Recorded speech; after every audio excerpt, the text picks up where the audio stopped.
Guys, இன்னைக்கு இந்த வீடியோவில் ஒரு சில கமெண்ட்ஸ்க்கான ரிப்ளை தான் நம்ம வந்து பண்ணலாம் அப்படின்ட்டு ஒரு வீடியோ மேக் பண்ணியிருக்கோம். இது என்ன அப்படின்னு பார்த்தீங்கன்னா, இன்றைக்கி ஈவினிங் வந்து நான் போஸ்ட் பண்ண வீடியோவில் வந்து ஒரு கமெண்ட் வந்திருக்கு. அதில் என்ன அப்படின்னு பார்த்தீங்கன்னா, நான் வந்து ஒரு ஃபேக், என்கிட்ட வந்து மணி ஏமாந்துடாதீங்க அப்படின்ற மாதிரி ஒரு கமெண்ட். இந்த கமெண்ட் யார் போட்டிருக்காங்கன்றதும் எனக்கு நல்லாவே தெரியும். ஒரு கஸ்டமர் வந்து என்கிட்ட வெனஸ்டே அன்னைக்கு 2:30க்கு வந்து ஒரு 399க்கு ஆர்டர் பண்ணுறாங்க. அவங்க பேமெண்ட் பண்ணது 220க்கு. ப்ராடக்ட் நான் எடுத்து வச்சு அவங்க பே பண்ணதுக்கப்புறம் நான் அவங்களுக்கு ப்ராடக்ட் ஃபோட்டோ அனுப்புனது 340க்கு நான் அனுப்பிட்டேன். பேக்கிங் ஃபோட்டோ வந்து 430க்கு அனுப்பிட்டேன். எல்லாம் முடித்து இது எல்லாம் வந்து வெனஸ்டே நடக்குது, 3rd அக்டோபர் நடக்குது. 4th அக்டோபர் மார்னிங் வந்து தேர்ஸ்டே நான் அவங்களுக்கு வந்து பார்சல் டிஸ்பேச்சும் பண்ணிட்டேன். பண்ணிட்டதுக்கப்புறம் நான் அதே தேர்ஸ்டே நைட் 9 வந்து அவங்களுக்கு ட்ராக்கிங் டீட்டெயிலும் அவங்களுக்கு நான் சென்ட் பண்ணியாச்சு. பண்ணதுக்கப்புறம் ஃப்ரைடே விட்டு அவங்க வந்து சாட்டர்டே எனக்கு நைட்டு மெசேஜ் பண்ணுறாங்க, இந்த மாதிரி என்னோடய பார்சல் எப்போ சிஸ் வரும் அப்படின்ட்டு. அப்போ நீங்கள் ட்ராக் பண்ணி பாருங்கள் சிஸ், நான் ட்ராக்கிங் டீட்டெயில் உங்களுக்கு கொடுத்துருக்கேன்லான்னு சொல்லும்போது எனக்கு ட்ராக் பண்ண தெரியாது அப்படின்னு சொல்லிட்டாங்க.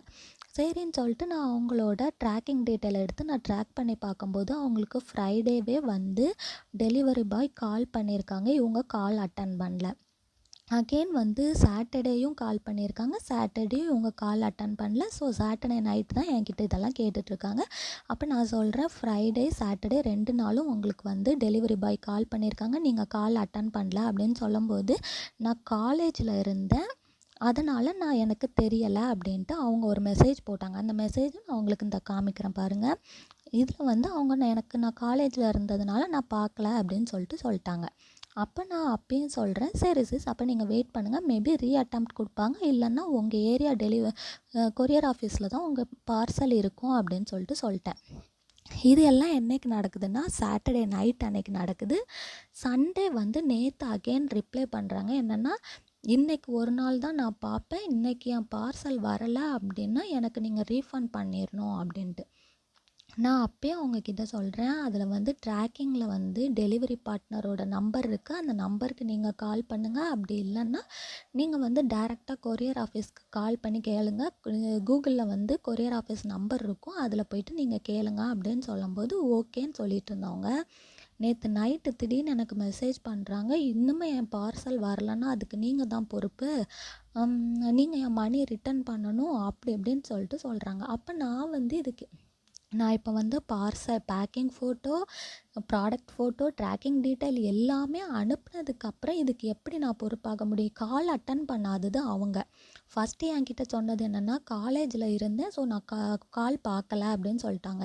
நேற்று நைட்டு சொல்கிறாங்க, எனக்கு காலே வரலை அப்படின்னு சொல்கிறாங்க. இதில் 2ல் வந்து நான் எதை நம்ப முடியும்? அதனால நான் சொன்னேன், இது வந்து உங்கள் பொறுப்பு சிஸ். ஒன்று நான் கேட்டேன் அவங்கக்கிட்ட, இந்த மாதிரி கால் வரலன்றதை நானும் எப்படி நம்ப முடியும்னு கேட்கும்போது, அப்போ நான் வந்து கால் வந்ததுன்னு சொல்லிட்டு நான் சொல்கிறது பொய்யா, அது இதுன்னு இஷ்டத்துக்கு ரெஸ்பெக்ட் இல்லாமல் பேசினாங்க. நான் எல்லா ஸ்க்ரீன்ஷாட்டும் உங்களுக்கு வந்து 1 by 1 அட்டாச் பண்ணியிருக்கேன், எல்லாமே பாருங்கள். நான் எந்த வகையிலும் அவங்களுக்கு வந்து இர்ரெஸ்பெக்டாக நான் அவங்களுக்கு ஆன்சர் பண்ணல. ஃபுல்லாக நீ வா போன்றது பேசினது ஃபுல்லாக அவங்க. ஸோ ஒரு ஸ்டேஜில் வந்து ஆர்கியூமெண்ட் வந்து வேணாம் அப்படின்றப்போ நான் வந்து ஓகே சிஸ், நான் வந்து ரெஸ்பெக்ட் இல்லாமல் பேசுகிறவங்கக்கிட்ட இதுக்கு மேலே எனக்கு ரிப்ளை தரணும்னு அவசியம் இல்லை அப்படின்ட்டு நான் குட் பை அப்படின்ட்டு ஒரு மெசேஜ் போட்டேன். அதுக்கு கீழே அவங்க மெசேஜ் பண்ணியிருக்காங்க, இப்படி தான் காசை வாங்கிட்டு ஏமாத்துறியா அது இதுன்னு இஷ்டத்துக்கு ரிப்ளை பண்ணியிருக்காங்க எனக்கு வாட்ஸ்அப்பில். அந்த ஸ்க்ரீன்ஷாட்டும் உங்களுக்கு அட்டாச் பண்ணியிருக்கேன் பாருங்கள். இவ்வளோ பேசினதுக்கப்புறம் தான் நான் பிளாக் பண்ணேன். அண்ட் பிளாக் பண்ணதுக்கு இதுவாக இவங்க வந்து இங்கே கமெண்ட் பண்ணியிருக்காங்க.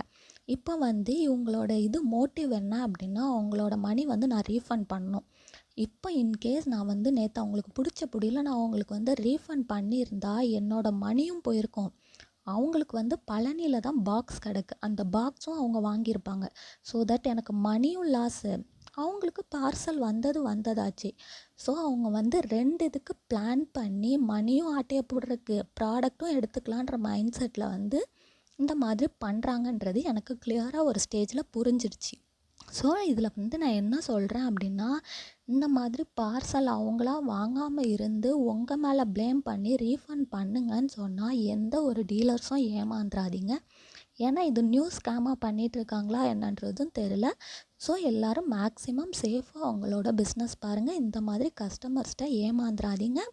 அண்ட் நீங்கள் வந்து உங்கள் பொறுப்பை product photo, package photo, tracking detail கொடுத்துட்டிங்கன்னா உங்களோட இதை நீங்கள் வந்து கரெக்டாக பண்ணிட்டீங்கன்னா அதோட விட்டுருங்க. அண்ட் இவங்க இவ்வளோ பேசி கூட நான் அவங்கள பிளாக் பண்ணி பழனி கொரியர் சர்வீஸ்க்கும் சரி, எனக்கு தெரிஞ்சவங்க அண்ணாக்கிட்டேயும் சரி, நான் எல்லா டீட்டெயில்ஸும் அவங்ககிட்ட கேட்டுட்டு தான் இருந்தேன். இந்த பார்சல் ரிசீவ் ஆகிறக்கு என்னெல்லாம் பண்ணலாம் அப்படின்ட்டு. அதையும் மீறி இவங்க வந்து ஒரு சைடில் வந்து கமெண்ட் பண்ணிகிட்ருக்காங்க. ஸோ இந்த மாதிரி கஸ்டமர்ஸ்கிட்ட வந்து நீங்கள் சேஃபாக இருங்க. உங்களோட மணியை லாஸ் பண்ணிடாதீங்க. தேங்க்யூ.